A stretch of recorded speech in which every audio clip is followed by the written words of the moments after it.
We are back, Week 15, fantasy football, running back tier list, going through my top 36 running back rankings for Week 15 of fantasy football. I'm getting this one out a little bit earlier Saturday morning because we do have games kicking off at 1 p.m. Maybe you guys are watching this while the games are going.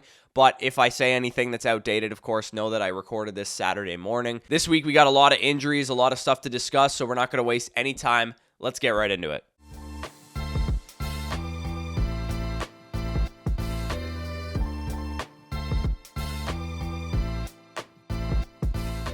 All right, so this week we actually had so many injuries that I had to create two separate tiers for the injuries that have already been ruled out and the guys that we don't know if they're going to play. So let's start with the guys that have been ruled out. I'll rattle these guys off real quick. I'm sure you guys are aware that you can't use Josh Jacobs, who played on Thursday night. He was ruled out with a knee hyperextension. He should be back next week by my estimation of what I've seen from fantasy doctors. Zamir White did go for 75 yards and a touchdown with him out. Brian Robinson officially ruled out with a hamstring injury. It looks like it will be Antonio Gibson as the starter with Chris Rodriguez mixing in for the Commanders this week. Isaiah Pacheco ruled out with a shoulder injury. He had a cleanup procedure apparently on that shoulder, and he might play in Week 16. But again, it looks like Jerick McKinnon and Clyde Edwards-Helaire are going to share the workload for the Chiefs. Alexander Mattison ruled out with an ankle injury, so it will be Ty Chandler as the starting back this week for the Vikings. And then Jonathan Taylor ruled out with a thumb issue. He has a chance to return maybe next week, but it looks like it might be Week 17 when you get Jonathan Taylor back. So again, fire up your Zach Moss, and I'll talk about him a little bit later. And then Ramondre Stevenson ruled out with a high ankle sprain. It is noteworthy he has not been placed on IR because I thought he probably would have been, given the state of the Patriots season and the fact that high ankle sprains generally like a 3 to 4 week recovery. So it looks like Ramondre Stevenson could be back at some point, whether in Week 16 or Week 17. But nonetheless, those are all the guys that have been ruled out. We also have the will they play tier. So in addition to all of those injuries, we have a number of guys that we actually don't know if they're going to play. And the major one I would say is Devon Achane, running back of the Miami Dolphins. He missed practice Wednesday, Thursday, and then he was coming back to practice as a limited participant on Friday. He is listed questionable with that turf toe injury. So I would say we truly don't know what we're expecting out of Devon Achane. I would say as of now, two DNPs in a limited practice tends to lean itself towards like game time decision, maybe on a pitch count or something like that. I think what the Dolphins will end up doing is probably be smart and sit him out, but you never know. So I wouldn't rule out anything yet, but in terms of like start-sit decisions that are going to happen today with all these Saturday games, you might have to lean away from starting Achane. Given what we know about him right now. And then both Green Bay Packers running backs are listed questionable, and there's some serious doubt onto either of them playing because Aaron Jones was a limited practice all week with a knee injury, but he was a limited practice all week last week with the same knee injury, and he didn't end up playing. So he suffered that injury a couple weeks ago. He's an older running back. My guess is that he'll end up going and he'll end up playing a little bit because A.J. Dillon didn't practice Wednesday, Thursday, and was a limited participant on Friday with the thumb injury. It looks like he's playing with like a broken thumb right now. So, I mean, if Aaron Jones plays, he'd probably slide his way into like the flex plays tier because I'm not 100% convinced this guy is healthy right now, but my guess is that he'll try and suit up, he'll try and play, and that A.J. Dillon will be out. That is my official prediction. I'll post any updates in the pinned comment if any news comes out or if anything changes before Sunday morning kickoff. Locked in running back starts. We're going to get into all of the guys that you guys are deciding between in your fantasy football matchups. My running backs 1 to 12. Don't usually go super in depth on these guys. You know all the usage and stuff, and I want to make sure that this video gets out in a timely manner. As far as who could overperform from this tier, we have CMC, Kyren Williams, Jahmyr Gibbs, Derrick Henry, Raheem Mostert, Rachaad White, Alvin Kamara, Tony Pollard, and Bijan Robinson. All of the guys that I just mentioned are in plus matchups. So it is a great week for the top of the running back board. A lot of those guys are in really good game environments as well. Christian McCaffrey, Kyren Williams, Tony Pollard, Jahmyr Gibbs, and Raheem Mostert. All of those teams are implied for at least 25 points, and they're in higher scoring game environments. So if you have those players, you got to be really, really excited about your chances to get a big time spike performance. And then some of the guys you might want to temper expectations for in this tier, we have Saquon Barkley and Breece Hall. Even though their matchups aren't terrible, they have the worst matchups of the running backs listed here. and their game environments might not be the greatest. I usually do highlight a guy or two from this top tier in terms of like usage and stuff, but at this point in the season, I feel like we all know that like Christian McCaffrey's a stud, Kyron Williams getting a huge workload, Rachaad White getting a huge workload, Bijan's usage has been trending positively, all that stuff. So what I'm going to do is I'm going to get right into the high-end RB2s because there wasn't really any big takeaways from the locked-in RB starts, aside from the fact that really Raheem Mostert has taken back over that Dolphins backfield. So high-end RB2s, Travis Etienne typically finds himself in that top tier, but he does find himself just on the outside looking in because he is one of the few running backs that has a great workload, that is a great running back option, that has a horrible matchup this week. And this past week, we did see him get back to his old like weeks 1 to 8 snap share when Travis Etienne was the RB3 over that stretch. Maybe he was like banged up, and that's why we saw D'Ernest Johnson work in a lot more from like weeks 10 to 13. He was limited to like a 65-70% snap share, Travis Etienne. So the fact that he got back to his full workload, 77% of the snaps this past week. The Jaguars are facing the Ravens this week, which is a really tough run defense. They rank 5th against fantasy running backs in adjusted fantasy points allowed, hence Travis Etienne being outside of my top 12. So with Etienne, he's a good play this week, but he is a little bit worse than the other top options that we usually see at the top of the board. My running back 14 on the week is DeAndre Swift, who actually is my start of the week for 2 weeks in a row. Didn't work out last week for DeAndre Swift because the Cowboys absolutely boat raced the Philadelphia Eagles. But given the must-win game for the Eagles to retain their division lead and potentially still be on a crash course for the bye week or whatever if the 49ers slip up, the Eagles have been playing from behind in 2 straight games against the aforementioned 49ers and Dallas Cowboys. And I believe this week against the Seahawks, they're going to reshift focus, try and get the run game more involved. The Seahawks are a fine team. They're a good NFC team, but the Eagles are pissed off after being absolutely destroyed by the other 2 NFC powerhouses. I think that we'll get a good one out of the Eagles offense, and I think we'll get a good one specifically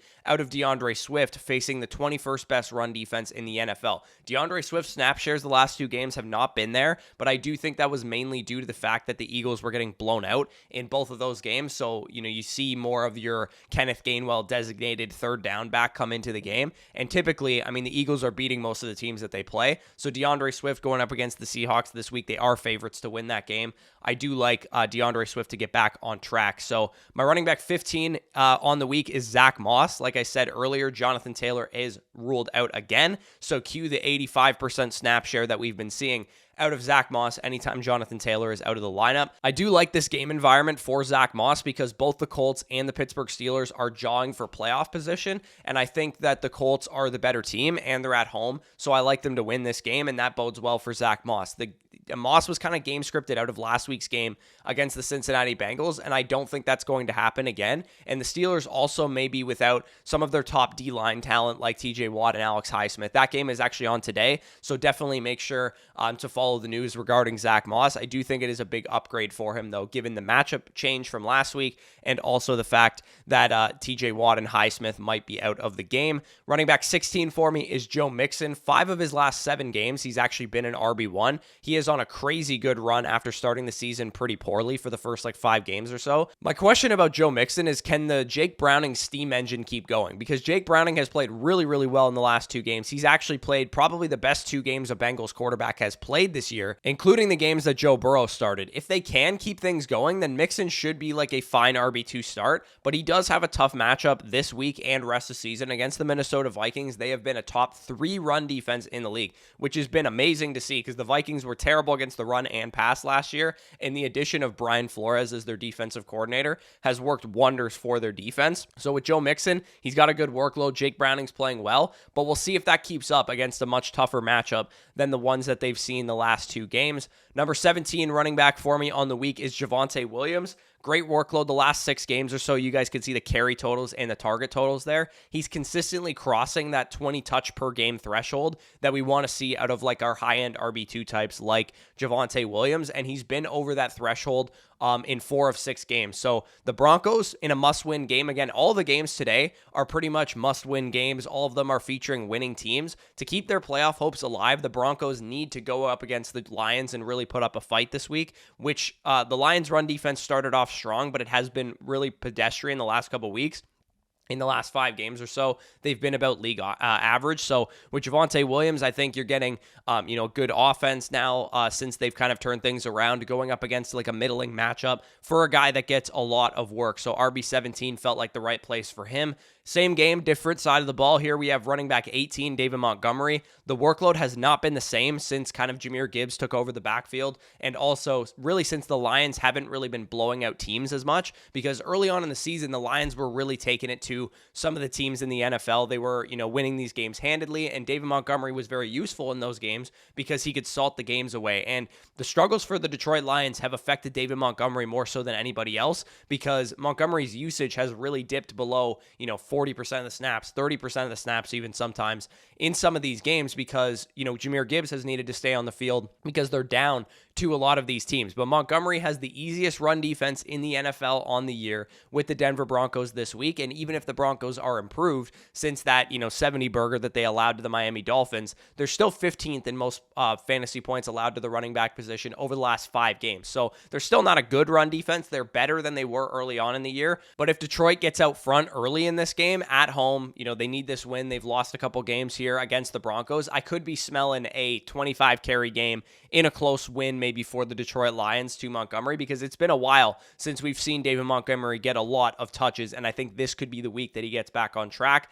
Low-end RB2s here. The next tier that we're going to talk about, we have James Cook, who is my RB19. The snap share for James Cook has been just under 50% the past few games. But with James Cook, the intriguing thing about his usage recently has been the increase in targets. He has had 16 targets over the last 3 games, consistently over like 4, 7, and 5 targets in a row. And since Joe Brady took over this offense in week 11, we've seen that usage correct itself for James Cook, because a lot of you guys commented on the rest of season rankings, the fantasy football playoff rankings that I put out on Wednesday, that I had James Cook too low. And I think you guys probably were right, because on more research, I realized that his workload is more of like a mid RB2 workload than it is a low-end RB2 flex play like I had him ranked. Because since that coaching change, like I said, even though his snap share has actually gone down a little bit, he is being used more when he is on the field, and I think that's a product of Joe Brady. And I actually talked about that a couple of weeks ago when Joe Brady was given the job, that maybe they were going to use James Cook similar to the way Joe Brady used Clyde Edwards-Helaire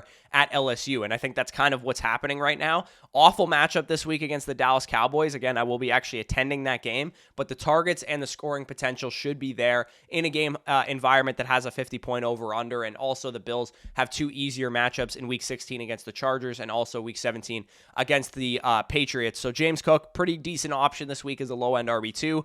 Running back 20 for me here is Ezekiel Elliott, who was actually the running back 1 on the week last week. He gets another shot at the starting job with Ramondre Stevenson ruled out. Last week, Ezekiel Elliott had a 91% snap share and 96% of the Patriots' rush attempts. So he was a workhorse. We knew that was a possibility because Ezekiel Elliott, his entire career in Dallas, was a workhorse. And if he keeps this workload up, I mean, we're talking about a guy that could legit be a league winner for the rest of the year. The Chiefs are a tough matchup, ranking as a top 12 run defense this year. And I think you can make a strong argument that I actually have Zeke too low. Right now, I have him at RB20 and I have Zach Moss at RB15. And realistically, they're like the same guy. They're both like not very good running backs, but they're getting elite workloads. The difference there is that the Colts are just a better offense, but Ezekiel Elliott, nonetheless, getting all the work that you need to see him getting all the routes, getting all the targets, long down and distance work, inside the 5 work, everything under the sun goes to Ezekiel Elliott. We'll see if Bailey Zappi can play as well as he did last week. I don't really think that's probably going to happen, but it could happen again, and Ezekiel Elliott is my RB20 as a result. Running back 21 for me is Kenneth Walker. 1 game over 13 opportunities for Walker. He has not really had the best stretch of games. He's been injured. He seems to be fully healthy now, recovered from that oblique injury. But you now also have the Eagles' run defense, who rank number 1 against opposing running backs in adjusted fantasy points allowed. It's a good game environment for Kenneth Walker because should be a lot of high-scoring points and that kind of thing. And the Eagles kept it close against the Cowboys, and maybe that bodes well for Kenneth Walker as well if Geno is back, and I think he will be. But Walker is here basically strictly off talent and big play upside, because if the Eagles get ahead early, that'll be bad for Kenneth Walker. If Geno Smith isn't playing, that'll be bad for Kenneth Walker. And also, Kenneth Walker is going to have a tough time getting getting it done against one of the best run defenses in the league. So with Kenneth Walker, he's a good play, but not a great one. Running back 22 for me is Chuba Hubbard. 25 opportunities in back-to-back games since Frank Reich was fired. Definitely smart by the new coaching staff to play their young players like Chuba Hubbard and Jonathan Mingo getting more runs since Frank Reich has been gone. Hubbard faces a Falcons run defense that ranks dead last in rush defense DVOA to the position. Good chance that Hubbard actually gets some things going on the ground this week because the Falcons, they've been a solid run defense at defending fantasy points, but efficiency-wise, they've been actually pretty poor against the run, and Chuba Hubbard has a chance to get things done this week. Running back 23 for me is Antonio Gibson. We haven't actually got to see him as a workhorse all season because Brian Robinson has stayed healthy to this point. I actually have 5 best ball teams advancing Antonio Gibson this week, so I'm smiling about that right now because he was really hard to advance. In week 13, Antonio Gibson handled a majority workload when Brian Robinson went down before the bye week. If you guys can see that on the screen there, 56% of the snaps, got the majority of the carries, the long down and distance work, and all that kind of stuff. Brian Robinson, of course, is out this week with the hamstring injury, and my expectation for this backfield is that Antonio Gibson will handle like 70% of the workload, and he can do it all. He can do it on all 3 downs. We've seen that from him in years past, and this is a game environment where I expect Matthew Stafford to probably destroy the Commanders defense. So if they're playing from behind, Antonio Gibson could have like a 6, 7, 8, 9 target game and get most of the groundwork as well. I think Chris Rodriguez will probably mix in on the ground, but for the most part, I think it's going to be the Antonio Gibson show, which is why I have him ranked here at RB23. Running back 24, closing out this tier, is James Conner, who had 23 PPR points before the bye in that revenge game against the Pittsburgh Steelers. This is a bad matchup against the San Francisco 49ers, but he has actually performed against the 49ers before, and it's a division game. It's at home. Maybe they can keep this one close, and that'll allow Conner to put up a 20-plus touch game, and maybe he'll find the end zone. It's also possible the Cardinals get destroyed by the 49ers, probably higher upside plays behind James Conner that I'm about to talk about, but definitely a decent floor play because I think 15 to 20 touches is what you can expect with some target upside on any given week out of James Conner. So some of the flex plays, like I said, maybe these guys are a little bit higher upside than James Conner, but a little bit more risky. My running back 25 on the week is Ty Chandler. Alexander Mattison ruled out with an ankle injury, so that means Ty Chandler is the next man up. Sneaky underrated thing about Ty Chandler this week is that Bengals defense has been allowing a lot of receiving production to the running back position. Ty Chandler's a good receiving back, and Nick Mullins is a quarterback that probably is kind of a check down Charlie. So I think that Ty Chandler could get it done through the air this week. Justin Jefferson, Jordan Addison, and TJ Hawkinson will also all be out there to keep the ball moving on offense. I think we might actually be surprised at how exciting this Jake Browning versus Nick Mullins game ends up being. And I'm actually thinking that the over will hit in this game at 40.5. So I actually like this game to potentially be a decently high-scoring affair. Running back 26 in my rankings is Jaylen Warren, who definitely has cooled down over the last month or so because he was, consistently in that RB2 territory before that. But we do have one of the easiest matchups in the NFL against the Indianapolis Colts. They are 31st against fantasy running backs in adjusted fantasy points allowed. So Jaylen Warren is my running back 26. Running back 27 locked into my rankings was Zamir White, who played on Thursday Night Football. Josh Jacobs, pinch hitter. He comes in, he finds the end zone, he gets 75 yards, exactly what you needed. If you picked up Zamir White as a Josh Jacobs manager myself, I did, and he comes in and he scores 18 points in my league settings. So really excited about what Zamir White did, and hopefully you guys started him if you had to use him in the place of some of these injuries. So running back 28 for me on the week is Jerome Ford. Great matchup for Jerome Ford this week. The Bears have actually been really good against the past couple games. Since they got Montez Sweat, they've really tightened up through the air, but they have still been really bad against the run. 31st in run defense DVOA to the running back position, as well as adjusted fantasy points allowed to the running back position combined. So they have been really bad against the run. Jerome Ford has consistently scored as a low-end RB2 baseline for like 6 games in a row. It's actually kind of wild. This guy has scored 12 to 14 PPR points in every game over the last 6 weeks, and Joe Flacco has really breathed some life into this offense, and I think it's possible that they actually score some points here. So Jerome Ford is a guy that I actually like as like a high upside flex play if you guys are looking for one right now. Running back 29 for me is Najee Harris. Same pretty much argument for him as Jaylen Warren. He's been an RB2 in fantasy points per game 4 of his last 6, so he's actually been better than Warren recently. As I said for Warren, though, good matchup, good game script for Pittsburgh. It's a must-win game. It should be a close one because both of these teams are pretty evenly matched. Both of them are trying to secure an AFC wildcard spot right now, so Najee Harris, RB29 for me. And then RB30 for me on the week is Keaton Mitchell, who has led the backfield in touches and snaps the last 2 games in Baltimore. The problem with that is that it's equated to like RB25 to 30 production, because leading the backfield in snaps and touches while Justice Hill and Gus Edwards are still involved means that you get like 12 touches and 40% of the snaps. So with Keaton Mitchell, I mean, he's not really commanding a great workload right now, but it is a great game environment. It is a great offense. The Ravens should win this game. The Jags are on the rope right now. So, I mean, it's a decent matchup for Keaton Mitchell, but unless we get a long touchdown or some explosive plays, I don't anticipate him being anything more than like RB25 to 30. And then finally, closing out this video, if you guys need some deeper league flex plays, Jerick McKinnon is one that is a pretty decent option. He